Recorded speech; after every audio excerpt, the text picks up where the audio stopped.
조갑제 TV 시청자 여러분 안녕하십니까. 2022년 5월 13일 밤 9시 5분입니다.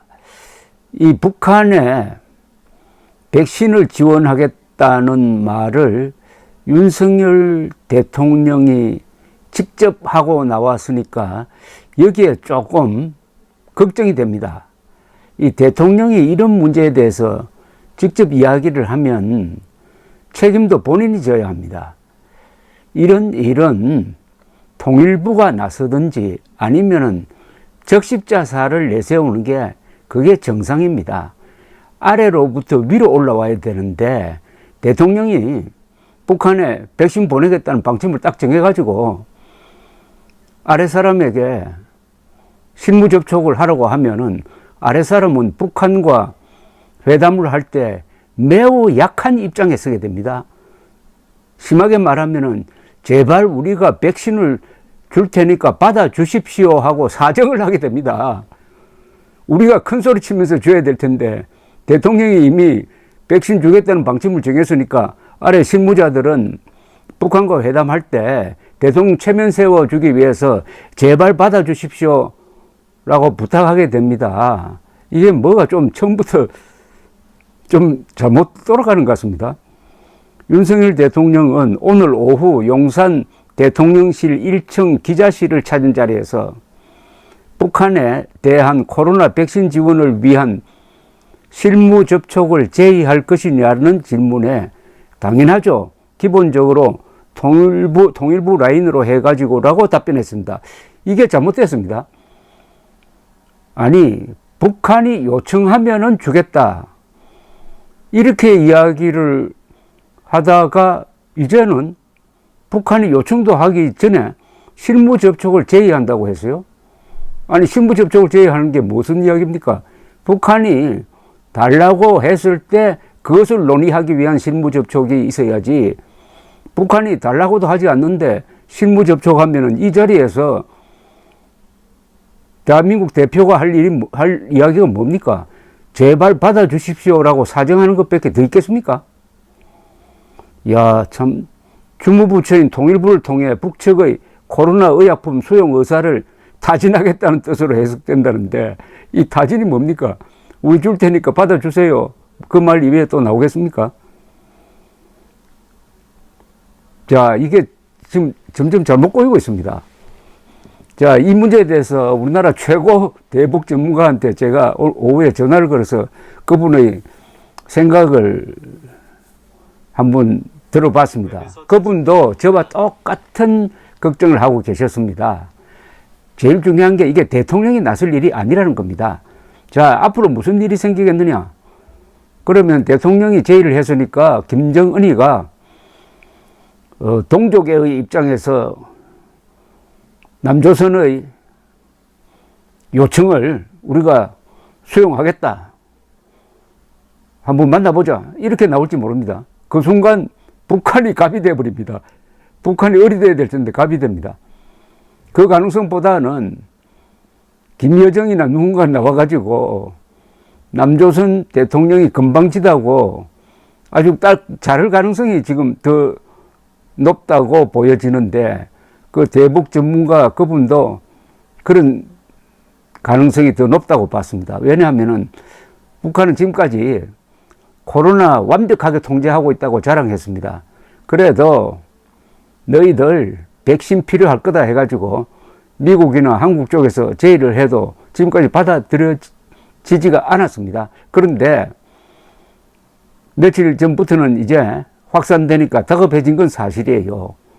그러면은 백신을 주겠다는 게 미국도 있고 아마 다른 국제기구도 있을 겁니다. 한국도 있고. 한국 걸 먼저 받겠습니까? 미국 걸 먼저 받겠습니까? 한국 거는 받아도 제일 맨 나중에 받지 않을까요?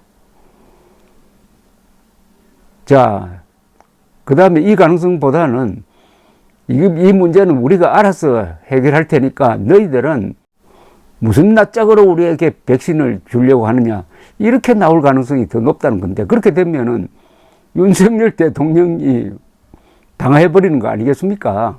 통일부 실무자가 당하는 거는 뭐 그거야 별 문제가 없습니다. 그러나 윤석열 대통령이 헛발질을 했다. 아니면 북한에 굽히고 들어갔다. 뭐 이렇게 될 겁니다. 그런 점에서 하여튼 대통령이 직접 나선 거 이거 참 잘못됐습니다. 탑다운식으로 하면은 안 됩니다. 북한과의 협상은 탑다운식으로 하면 안 됩니다. 트럼프가 실패한 게 탑다운식으로 했다가 뒤죽박죽 되고 말았습니다.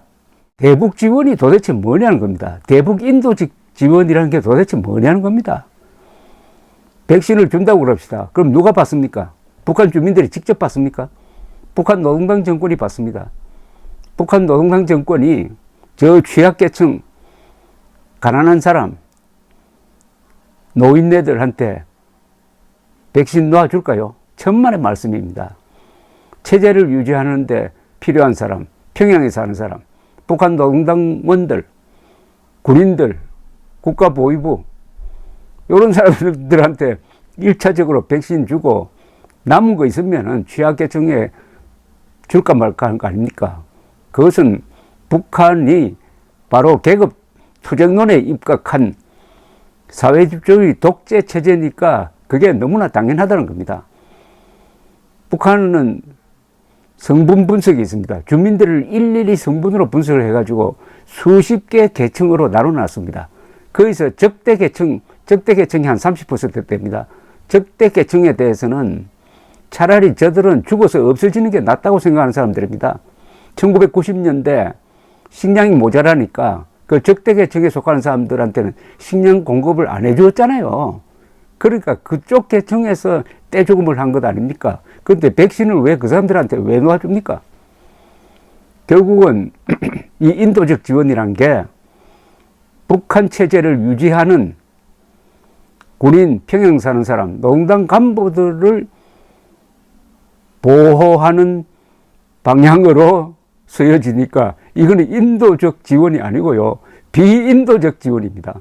그 다음 또 북한 주민들에게 백신 의약품이 전달되는지를 확인할 방법이 없습니다.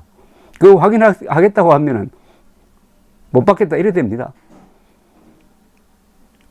여러 대북 지원 단체가 있었지만은 북한에 사무실도 두고 있었지만은 그 확인하려고 하니까 다 내쫓아 버렸습니다.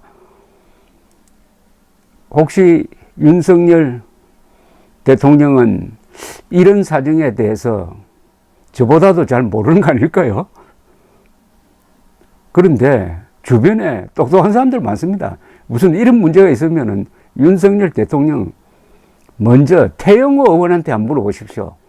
태영호 의원이라는 좋은 그 백과사전이 있지 않습니까? 더구나 외교관 출신 아닙니까? 이런 거 적극적으로 결정하지 말고, 혹시 윤석열 대통령은 내가 북한에 대해서 너무 대북 강경론자로 알려져 있었는데 이런 문제에 대해서는 내가 선수를 친다. 그러면 신문에 크게 날 것이다.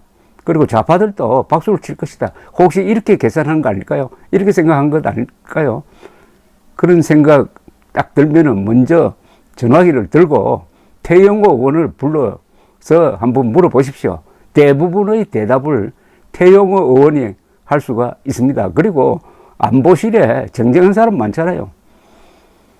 안보실 제1차장 김태효, 이명박 정부 시절에 전략비서관 했던 분, 아주 이론이 강하고 실제가 강하고 그야말로 영어도 잘하고 또 미국에 인맥도 있는 그런 사람이 있는데 혹시 그런 사람 다 제치고 바로 즉흥적으로 결정한 것 아닌지 하는 생각이 듭니다. 조마조마합니다.